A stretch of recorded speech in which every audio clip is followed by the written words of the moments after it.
मैं सुबह उठता हूँ, पहला कदम नीचे रखता हूँ और मेरे एडी में दर्द शुरू हो जाता है। सबसे कॉमनली पेशेंट मुझे बताते रहते हैं और इसका ट्रीटमेंट जानना चाहते हैं। तो आइए इसके ऊपर हम आज बात करेंगे। मैं डॉक्टर अभिजीत तैडे, आपका knee hip and shoulder expert, and welcome back to my channel Ortho Abhi. So सुबह उठते साथ आप एडी में दर्द आना पहले कदम रखने पे और 10-15 मिनट चलने के बाद वो पेन धीरे धीरे करके कम हो जाना, या चेयर पे बैठे रहने के बाद आप जब खड़े होते हो आपको सडनली हील में पेन आता है, इसे हम प्लांटर fasciitis बोलते हैं।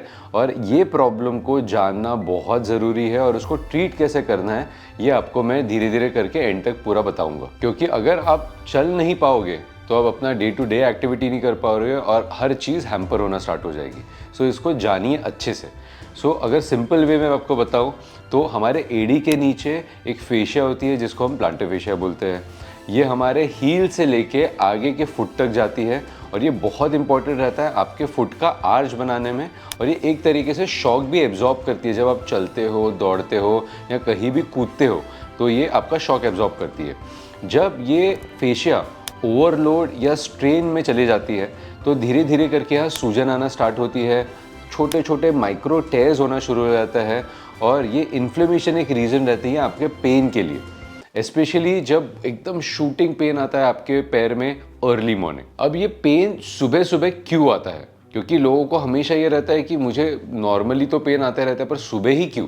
अब सुबह पेन आने का रीज़न रहता है जैसे आप सो जाते हो, आपका जो प्लांटर फेशिया रहता है ये थोड़ा सा छोटा हो जाता है, स्लाइटली शॉर्टन हो जाता है। और जैसे ही आप सुबह सुबह उसके ऊपर प्रेशर डाल के उसको सडनली स्ट्रेच करने की कोशिश करते हो, ऑलरेडी वो इंजर्ड है, थोड़ा सा ओवर स्ट्रेन के कारण वहाँ इंजरीज हो चुकी है, और जब आप उसको स्ट्रेच करने की सडन कोशिश करते हो तो आपको इंटेंस पेन आता है। जैसे ही आप चलना शुरू करते हो वो फेशिया वैसे ही स्ट्रेच आउट हो जाती है एंड धीरे धीरे करके पेन आपका रिड्यूस होना स्टार्ट हो जाता है। सेम होता है जब आप बैठ के उठते हो, वो थोड़ा सा शॉर्टन होने के बाद एकदम से स्ट्रेस पड़ता है एंड आपको पेन आना स्टार्ट हो जाता है। ये जानना ज़रूरी है कि ये जो प्लांटर फेशिया रहती है ये ओवरनाइट कोई डिजीज़ नहीं है, ये धीरे धीरे करके डेवलप होती है।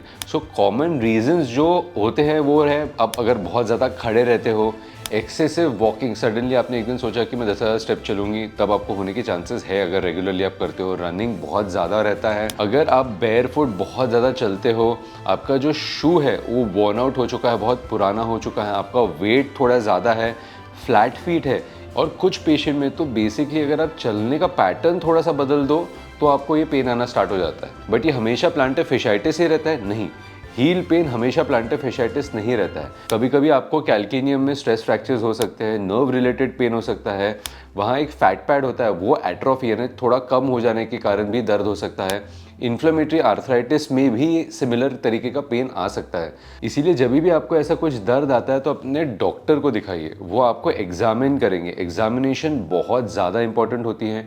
कभी कभी एक्सरे, अल्ट्रासाउंड या फिर कोई कंडीशंस में कभी कभी हम एमआरआई भी बोलते हैं, रूल आउट करने के लिए कि कॉज क्या है इसमें। प्लांटर फेशियाटिस बिना सर्जरी के ही ट्रीट होता है, यूजुअली कंजर्वेटिव मैनेज ही किया जाता है। फर्स्ट स्टेप रहता है मॉडिफिकेशन। अगर आप प्रोलॉन्ग स्टैंडिंग करते हैं, हाई इम्पैक्ट एक्टिविटी करते हो तो उससे थोड़ा सा ब्रेक लेना है, आपको थोड़ा सा टाइम लेना है हील होने के लिए। कोल्ड थेरेपी भी आपको हेल्पफुल कर सकती है। आप आइस अप्लाई करिए हील के आसपास, एक बॉटल ले लीजिए जिसको आप फ्रीज़र में रख दीजिए पानी से भरी हुई, एंड वो बॉटल जब पूरा बर्फ़ बन जाती है आप उसके ऊपर अपना पैर 10 से 15 मिनट रोल करिए। उससे भी इन्फ्लेमेशन रिड्यूस होता है और आपका जो टिश्यू है वो स्ट्रेच हो जाता है।